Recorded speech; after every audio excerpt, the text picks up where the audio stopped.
Hello everybody, you found Intunist and welcome to another Top 10 Super Smash Bros. List. Now a while back ago when I made my first ever Top 10 list, it was Top 10 Best Overall Super Smash Bros. Characters.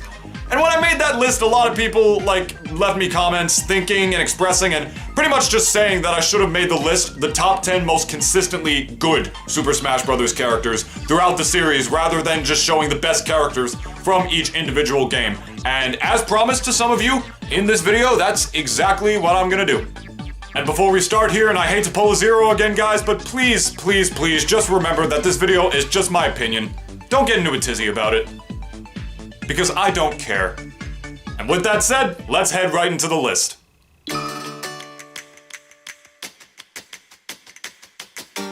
Now this first one probably isn't one of the ones you necessarily expected, but Toon Link is actually one of the more consistent characters across the two games he's in my opinion.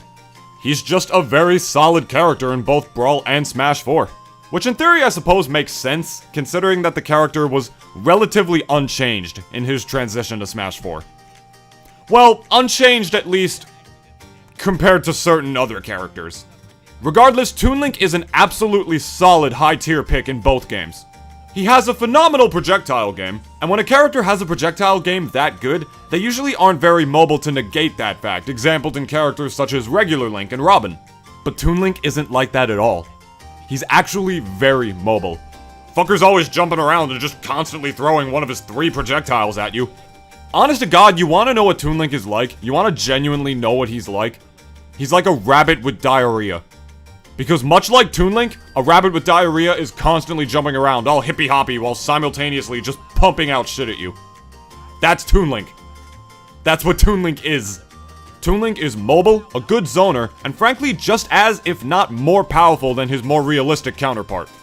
With his mobility, zoning, and power being pretty much the same in both Brawl and Smash 4, Toon Link is a consistently good character.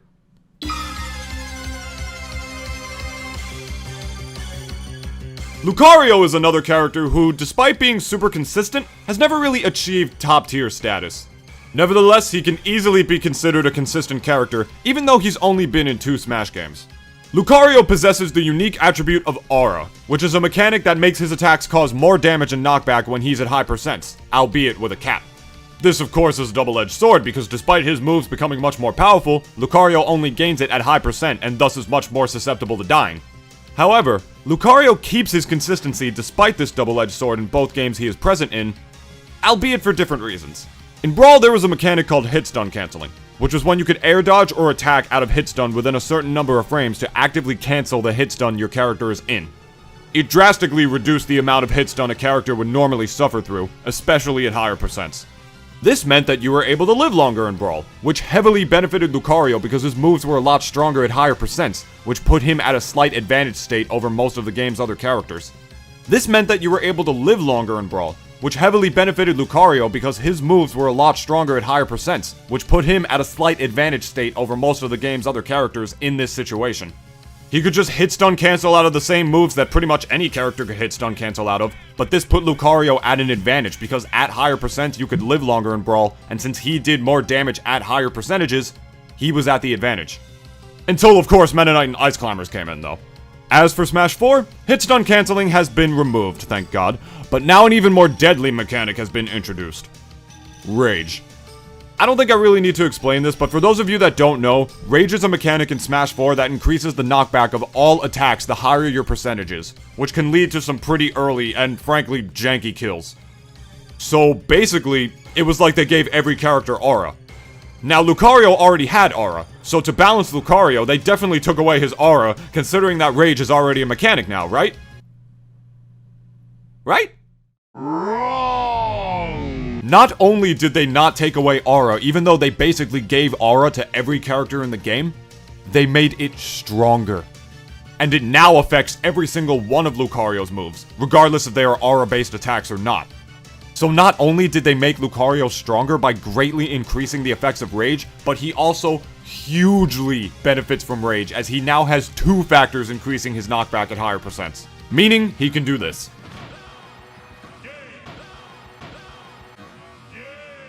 All in all though, despite all the buffs and nerfs and the changes in mechanics, Lucario has always found a way to make use of his strengths and retain his viable character status, making him a very consistent character.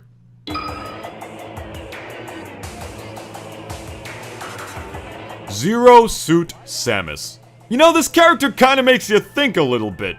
Is Nintendo trying to send us a subtle message that women are better when they wear less clothes or something? I don't know, it's kinda starting to seem that way, but regardless, ZSS is a very consistent character. She's not only been a viable character in the 2 Smash games she's in, but she has also remained a prominent character in both of them. In both games, she's good mostly for the same reasons, though. Due to moves such as her down B, side B, and tether, she has very good recovery options. These moves, along with the fact that she has very high jumps, lead to her having very good mobility as well. On top of her mobility, she also possesses very low lag and powerful aerials, such as her up and back air, the latter of which is a very solid kill move. She also has solid spacing tools due to her Zair, able to space it out in the neutral to try and safely tack on some damage while looking for an opening. Here's the main difference between Brawl and Smash 4 ZSS though. Unlike in Smash 4, in Brawl, ZSS and Samus were not separate characters. Meaning that in competitive matches, if you wanted to choose Zero Suit Samus, you had to hold L or R on the controller, that is, if you used a GameCube controller, while selecting Samus. Some might say, well, what does that matter? What does it matter that you have to select her in a different way? Well, it actually is kind of important. The fact that they were separate characters shaped the meta a little bit, as when you play as ZSS, the match starts with her in her power suit and removing it, rather than her just spawning in a ship like she does in Smash 4. Thus, leaving scattered pieces of her power suit right on the ground in front of her. So ZSS, at the beginning of a match, can actually pick up those scattered remains of her suit, which are actually among the most powerful projectiles in the game, mind you, and throw them, leading to a huge range advantage at the beginning of a match, as she is able to potentially tack on a lot of damage very quickly while shutting down her opponent. In Smash 4, due to her being a separate character from regular Samus, this isn't an option, and she's good in this game virtually for the same reasons. She's even arguably around the same spot on the tier list based on the general consensus of her current tier placement. However, in this game, she's actually better at juggling due to the changes in her up air, and is also good at killing due to her new up B, which has incredibly high knockback and kill power, and of course, as you probably all know, combos out of her up air. Some may argue that this is a step down from her down smash Infinite and Brawl, but regardless of opinion, I think we can all agree that ZSS is a pretty consistent character.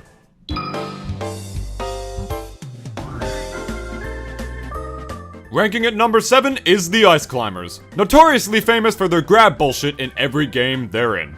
In Melee, they are considered a high-tier character mainly due to desyncing, which is pretty much exactly what it sounds like. It's when you get the Ice Climbers to act separately from one another, which leads to a whole plethora of different setups and tricks, including wobbling. Otherwise known as the Precipice Peak of Bullshit Mountain. You guys get it? You guys get it? I made a joke involving mountains. Get it? Because they climb mountains? Because they're the ice climbers? No? Okay. Anyway, if you don't know what wobbling is, it's when the ice climbers pummel you in a certain fashion and, by doing so, make the grab totally inescapable. It's basically an infinite from a grab. This setup is half the reason the ice climbers are considered as good of a character as they are, as the wobble is not character specific and can be done on any character in the game. Pretty much the only reason the Ice Climbers aren't more prominent in the meta than they already are is because they do suffer from some bad matchups, losing to Fox, Marth, Samus, and losing hard to Peach and Ganondorf. Moving on to Brawl, the Ice Climbers graduated from high to top tier, securing a spot as the second best characters in the game. They didn't have the wobble anymore, but you pretty much still died every time you got grabbed, as they now possess the deadliest chain grab in the entire game. The Ice Climbers were much better in Brawl though, because unlike in Melee, there are no hard counters to Ices in Brawl. They are only soft countered by Meta Knight, Peach, and Toon Link, but Meta Knight is obviously the most prominent, because it's Brawl, and it's Brawl Meta Knight. With the Ice Climbers matchup dilemma pretty much solved, them and their wacky grab setups rose to the top of the tier list, meaning that the Ice Climbers are high and top tier in both of the games they are in, making them a very consistent character. Holy shit, the grammar.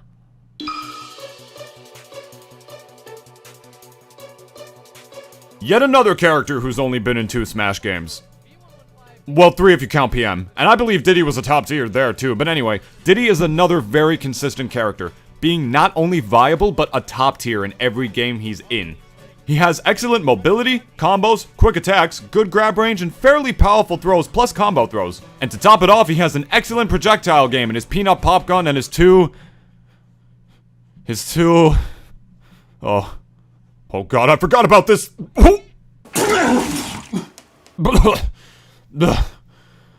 Alright.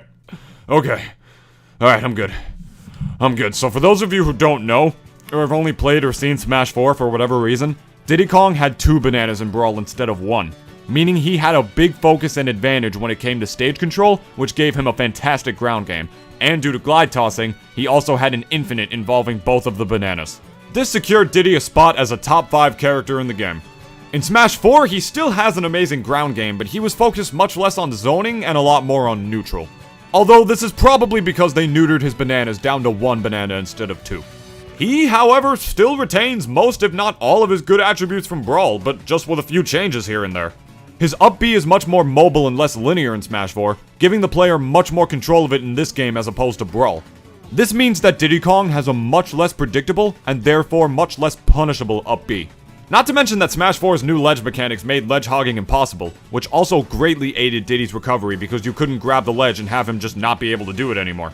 Diddy also has what is probably the best down tilt in the entire game, as it combos into itself at low percents, which can then lead into a grab, which works at most percents in general, into a forward air at mid percents, and into an up smash at kill percents.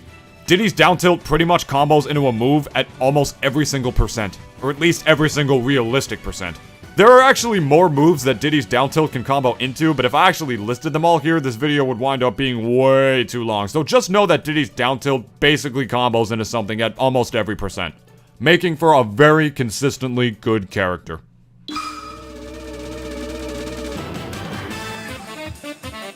Alright. This is the first character on this list that I honestly feel like I don't have to explain why he's consistent, but seeing as how that's one of the points to make a video, obviously, I'm gonna try. So Meta Knight is definitely one of Smash Bros. Most consistently good characters. He was the first newcomer confirmed to be in Brawl when Brawl was first announced, and since that was the only thing we really had going for us at the time until Sakurai started making daily blogs about the game, we didn't know too much about him for a pretty long time. What little did we know? We of course know now that Meta Knight is the indisputable best character in the game by a huge margin. A margin so huge that the character has been in the #1 spot on almost every official tier list the game has ever had, and on the current and what is more than likely going to be the final tier list for Brawl, he is in his own tier. A tier this YouTuber doesn't even really like to associate with top tier. I prefer the term God tier, because let's be honest, that's what it fucking is. Anyway, Meta Knight is the best in Brawl, frankly for too many reasons to count. In the interest of time, I'll try to sum them up as quickly as I can. His attacks are incredibly fast and had transcendent priority. He can gimp, Wall of Pain, and stage spike opponents ridiculously easily. His moves are also very powerful for a lightweight, possessing very strong and safe kill moves such as his up B. He can also carry opponents up vertically by comboing his up air into itself and finishing with a neutral B to carry his opponent out of the blast zone. And that's really just a small fraction of what he could do in Brawl, but you get the point. The character was and is virtually broken. It's a meme at this point. I mean, for Christ's sakes, he's in the thumbnail of a shitty Watch Mojo video for crying out loud. In Smash 4, he was rightfully nerfed, yet still, albeit through a long and bumpy road of shifting meta and several patch changes, retains a reputation as a high-tier character. He isn't copiously broken to the point of feeling physically nauseous when you look at half the stuff this character is capable of anymore, but he still has some great setups. Most notably would be juggling opponents with his up air by linking it into itself, and then finishing with his new up B, which is still the shuttle loop minus the gliding part because gliding was removed in Smash 4. The move, however, is now a deadly 2-hit combo, which can lead to kills at some rather janky percents. Meta Knight is still a very mobile and quick character, and he also is still very good at edgeguarding and recovering, albeit not as good as he was before, but still good. Honestly, the quote-unquote worst thing they did to him in this game was just remove all the dumb stuff he had in Brawl, like the transcendent priority on all of his attacks. He still does retain some of the stuff he had in Brawl though, which has led Meta Knight to become a very consistently good character.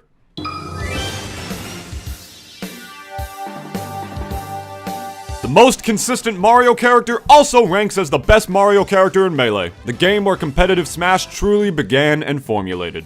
In Melee, Peach is actually one of the best characters in the game, being universally considered top 10, and I don't know if you've noticed from the past 2 years of Melee with Armada basically winning everything, sees very consistent results. Although admittedly, that's pretty much just because of him. Peach is consistently good for a variety of reasons, but one of the biggest and probably the most apparent would be her unique ability to float in the air for a limited time. While in this state, she can execute all of her aerials, notably her down air, which is a flurry of kicks below her to produce near unpunishable pressure against ground-heavy characters such as the Ice Climbers, with the float mechanic in itself actually being the main reason as to why Peach is considered to be the Ice Climbers' worst matchup. One major tool she had in Melee, though, as opposed to the other games, would be her down smash, which has a ton of multiple semi-spike hits to it, which all do incredibly high knockback and damage. This is actually the most damaging move in all of Melee, and if a player makes the sad mistake of trying to crouch cancel it, they will eat a ridiculous amount of damage, even more than they would normally take if they don't crouch cancel it. Seriously, man, I mean, look at that. Oh god. Oh, I think I looked at it too much. Not again! She also has access to one of the best projectiles in the game in her turnips, which are actually radishes, but pretty much everyone calls them turnips at this point, so shut up. Able to spawn them at any time she's on the ground, and upon a successful throw, she can sometimes cause lethal damage and knockback. This assists in her already amazing edge guarding game, adding to her already expansive repertoire of deep edge guards with her float, down air to nair by the ledge, and her powerful forward air. Due to float canceling and her slew of good attacks, she has plenty of combos and kill setups, such as down air to nair as I previously mentioned, and nair into itself, just to name a few. As for Brawl, there really isn't too much to say about her in Brawl, as in that game she saw a large drop from her high melee placement and didn't really gain too much from melee besides glide tossing. However, she still retained a positive matchup against the Ice Climbers, whom had graduated to being the second best character in the game, which led Peach to have a little bit more relevancy in a game virtually dominated by its best character. In Smash 4, she has slowly but surely been on the rise, with players like Samsora, Slayers, Key, and Umeki putting in plenty of work with this character. All of that work has led people to consider Peach, who was once generally thought to be a low tier, as now generally thought to be a high tier, which has made Peach a high tier in 2 Smash games and a mid tier in 1, leading her to become a very consistent character.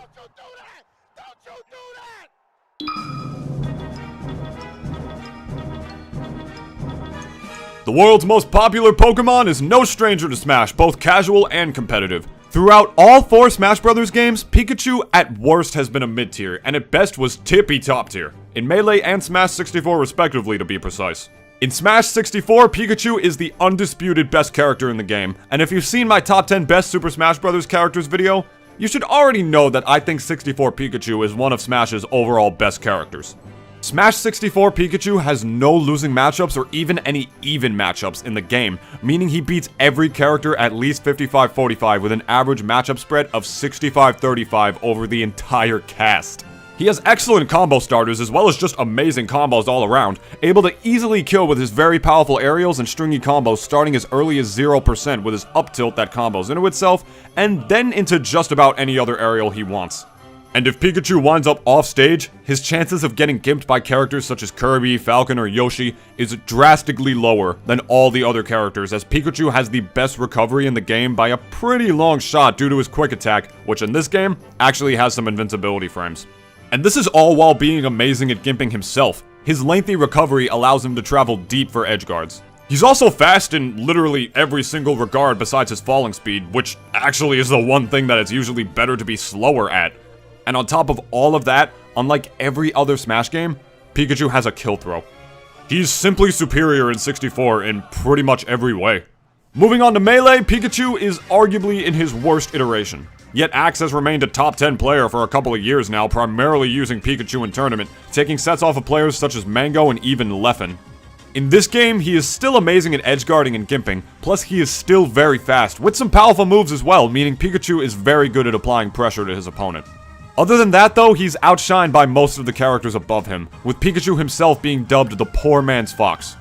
In Brawl, he was virtually around the same spot, except now he had a little more relevance, not only due to the rise of Esam, who throughout Brawl's history established himself as the best Pika player in the world, but as Brawl's meta went on and we learned that Meta Knight was the undisputable best character, we also learned something else.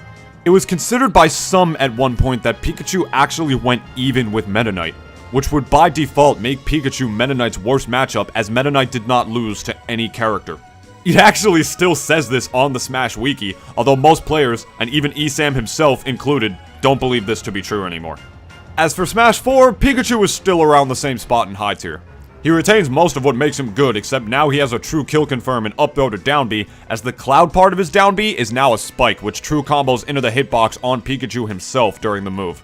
So across all the Smash Bros. Games, at worst, Pikachu has been a mid-tier, and at the best, he was the best character in the game, with 2 high-tier placements in between, making Pikachu a very consistent character.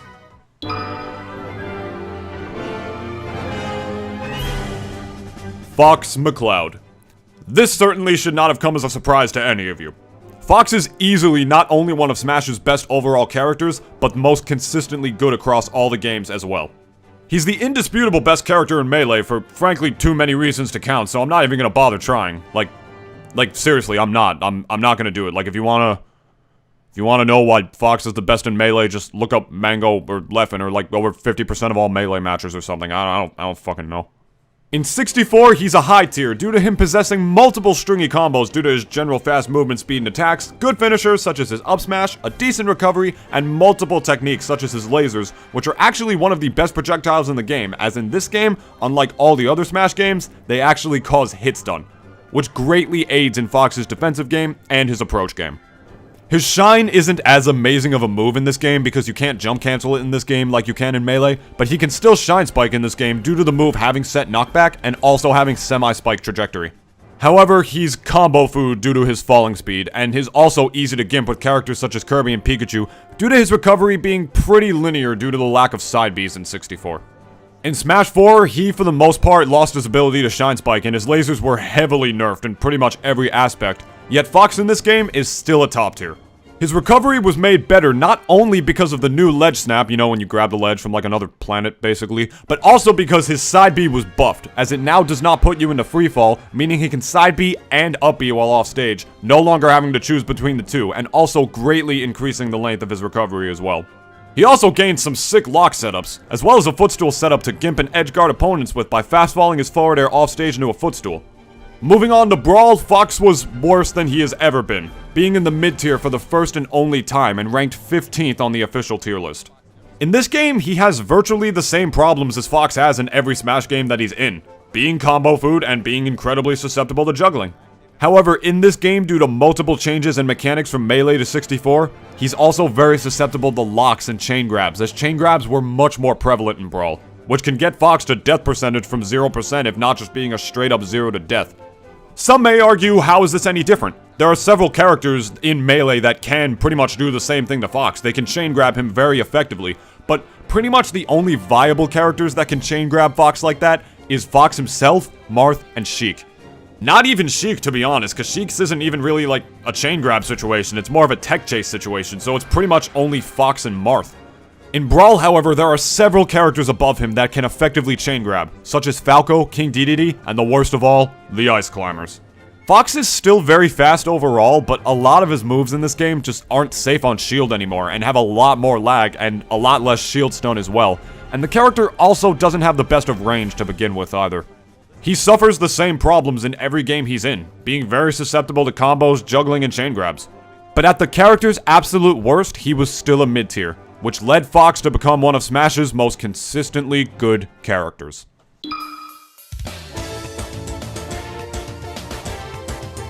So I know what you're thinking. What? Not Fox, but he's a good character in all 4 Smash games. Well, that's sort of true, but by relative comparison, it isn't. Fox is a top tier in 2 Smash games, a high tier in one, and a mid tier in another, which isn't really a bad spread at all. But like I said before, or basically said before, in the one where he's a mid-tier, you have characters like Meta Knight and Ice Climbers who just completely blow him out of the water. Marth may be in only 3 Smash games as opposed to Fox being in all 4, but Marth, unlike Fox, is a top-tier character in every single game he's in, which I think is equal or greater to Fox's spread in terms of viability, which is why I put Marth above Fox on this list. In Melee, Marth is pretty much universally considered a top 3 character, with a lot of top players actually considering him to be the second best character in the game above Falco, as opposed to third best below him. In Melee, he's capable of just so much. He has a great juggling and combo game, one of the best dash dances and wave dashes in the game, very long range and disjointed attacks that come out very quickly, ridiculously large grab range, and he's also fantastic at edge guarding, especially against the space animals, which is part of why Marth was nicknamed the Spacey Killer. He's no stranger to combos either, possessing one of the most well-known and deadliest combos in the game, the Ken combo, named after the player who discovered it. In Brawl, he has pretty much all the same attributes that make him great, with exceptionally long reach plus the tipper mechanic, which lets Marth deal extra damage and knockback if you hit with just the tip of his sword. He does have this mechanic in every game he's in, but in this game it's a little more prevalent, if you will, due to Brawl's lack of wave dashing, making avoiding good spacing with all characters just a little bit harder. Especially Marth's spacing game, as he still has spectacular range and is heavily rewarded for good spacing, but now you have one less movement option to potentially avoid his attacks. He also still has attacks that are quick on startup, plus he still has a good aerial game, a good combo and juggling game, and a good edge guarding game. So like I said, he retains most of his good attributes from Brawl, plus side B isn't a useless move on stage anymore. Finally, in Smash 4, Marth has only recently risen to greatness, with players such as Mr. E, Pugwest, and False putting in plenty of work with the character for quite a while now, making him very slowly turn some people's heads towards the character. But the heads became fully turned when MKLeo showed us all what Marth is truly capable of, winning Smash Factor 5, Zero Saga, Canada Cup, and even Genesis 4, albeit not entirely with the use of his main, Marth. Now I gotta say, if it hadn't been for Marth's recent uprising into the metagame of Smash 4, and had it not been for all of his buffs, he easily would not have been number 1 on this list, and it would have been Fox instead. Hell, Marth may not even have been second. And the reasoning for this is because when Smash 4 first came out, Marth was ass. This character for a long time was generally considered to be a low tier, some even said bottom tier. He really was not good at all. And then they buffed him 3 times. Those buffs assisted players like Mr. E, Pugwest, and False to get much better results, when before the buffs, those results were unheard of for Marth. And then MKLeo rose to become a top player, and now Marth is a top tier in Smash 4 too, making Marth a top tier in every Smash game he's in. In this game, he functions fairly similar to Brawl, with a few differences here and there. He has good mobility and disjointed range on pretty much all of his attacks, and his shield breaker now obliterates shields. Even when the move is barely charged, it can nearly break his opponent's shield just by getting tapped at it. Like, look at this! Look at this! This game is for kids! His jab is also a very good setup tool now, as it can now combo into his F-tilt or even his F-smash, setting up for a kill. But what Smash 4 Marth notably has more than any of his other renditions would be his tipper.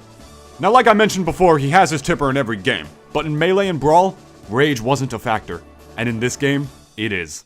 Meaning the already heavily increased knockback Marth has off of a tipper is now stacked with rage, which can lead to some ridiculously early kills off of a multitude of his moves, such as this one. Marth has remained a top tier in every Smash game despite the constant changes in attributes and game mechanics, and despite all the new additions, which could have always been potentially bad matchups for Marth, meaning that Marth may just be an inherently good character by design, leading him to become a consistently good character.